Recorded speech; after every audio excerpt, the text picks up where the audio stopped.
So what do you do if you're a silver in CSGO who doesn't have any money in the competitive round and is generally bad at using any guns? Of course you can spend a couple hours a day practicing spray patterns and developing game sense and the sense of the economy.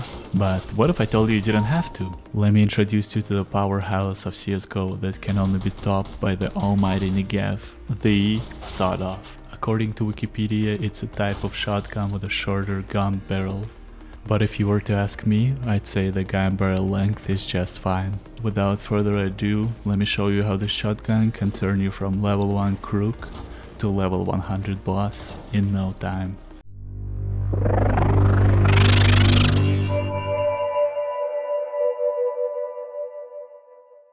Okay, so generally you wouldn't really use Sawed Off, let's be honest. While it makes sense to use a shotgun on the CT side when you're holding a sight, it's a lot more complicated when you're on the T side.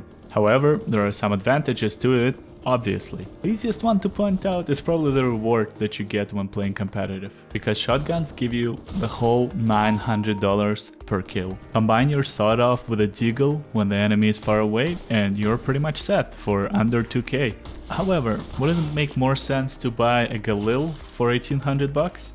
It would. Unless you're 100% sure you can hold off the enemy in close quarters, any SMG or rifle would probably make a lot more sense to use. However, if you have secured a sight, holding off with a Sawed Off is a little bit easier than holding off with a Galil. If you know how to flick with Sawed Off, dude, you're gonna hold off 5 people pushing you.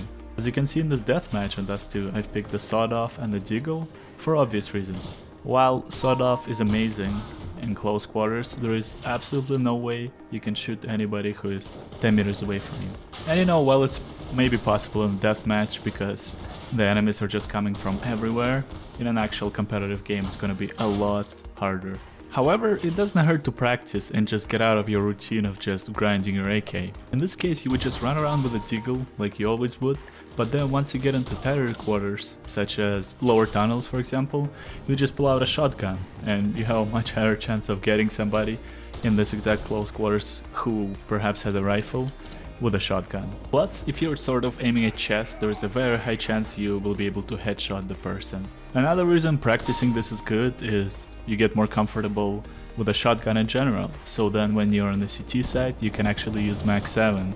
By the way, the Max 7 video is coming out this week, so make sure to check it out as well. And while I believe the deathmatch score doesn't really represent any skill whatsoever, mostly just luck and where you have spawned, I would still like to point out that I ended up in the first place with only using a Max 7 and a deagle. So yeah,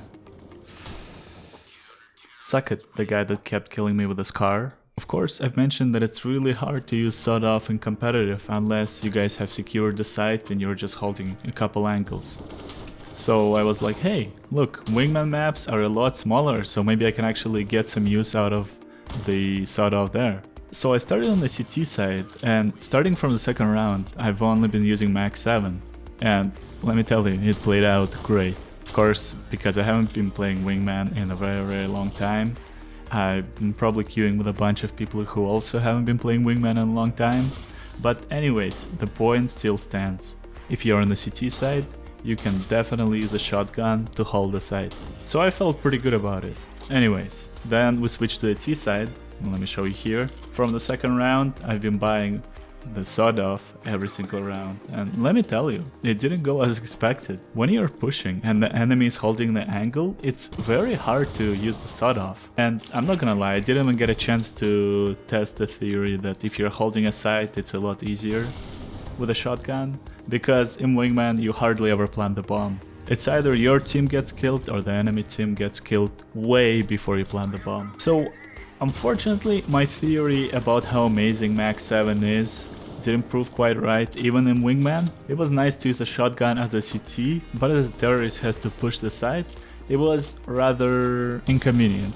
I can see how you may use it a couple times, but because I've been using it the entire first part of the game as a CT, I feel like my enemies have expected it. They didn't expect any other rifle, so maybe that's another thing, but we're not gonna go too deep into that. Long story short, you don't want to push with a Sawed Off. It's that simple. Okay, and lastly I've played a game of comp, because why not? For the duration of the video I kept saying how whether you're on a CT side or a T side, you can find a use for a shotgun. And that's not wrong. However, I have to be honest, for the entire game I've probably only used the shotgun 1 or 2 times, and let's be honest, I didn't get too many kills with it. So while the Sawed Off and Deagle combo sounds pretty good, unfortunately if there is somebody in the sniper nest with an AWP, the chance of you winning is very small. And even if they only have a scout and it's just a 1v1, the chance of Deagle beating a scout is there, but it's not very high. So if you're 100% certain your teammates will be able to essentially secure the site, go for the Sawed Off, you know what I mean? You may get yourself some extra money, that never hurts. However, if you're playing against a decent team, the guys will probably get adapted to it very quickly and will be checking their angles a lot more and just will be a lot more careful when pushing back to take over the site and defuse the bomb. To summarize shotguns in competitive, if you're playing on the T side especially, sometimes it's better safe than try and double your money with shotgun kills, if you know what I mean. If you're saving or playing an eco round, it's a lot better to buy a Deagle or an SMG if you don't want to take the risk of buying a Sawed Off. Sawed Off is a very high risk, high reward ratio, so sometimes you're better off with just not buying it, you know what I mean? Okay guys, so the question still stands. Should you or should you not buy a Sawed Off in a competitive match? If you want to be on the safe side and you don't want to take any trash talking from your team for buying a Sawed Off, just don't. Just get an SMG, for instance. And if the entire team is buying AKs and AWPs, you don't want to rush the side with a Sawed Off too, because that would just not align with the entire game plan, you know what I mean? However, there are some rounds, like a Nico round, right, where your team doesn't really expect to win because everybody's buying SMGs and Deagles. So nobody's gonna be mad at you for buying a Sawed Off, if you know what I mean. When the entire goal of the round is to mess with the other team's economy and hopefully pick up some decent guns, I do not see how anybody would be mad at you for getting a Sawed Off and hiding in Palace waiting for somebody to rush it, you know what I mean. So I would say just use it at your own risk. If you feel like you can pull it off, go for it. Most importantly, just remember to have fun. And thank you for watching the video, guys. Make sure to like the video and subscribe to the channel if you enjoy the content. And if you have any questions, just feel free to leave the question down below. Stay as sexy and beautiful as you are, and remember to always follow your instinct. Till the next time.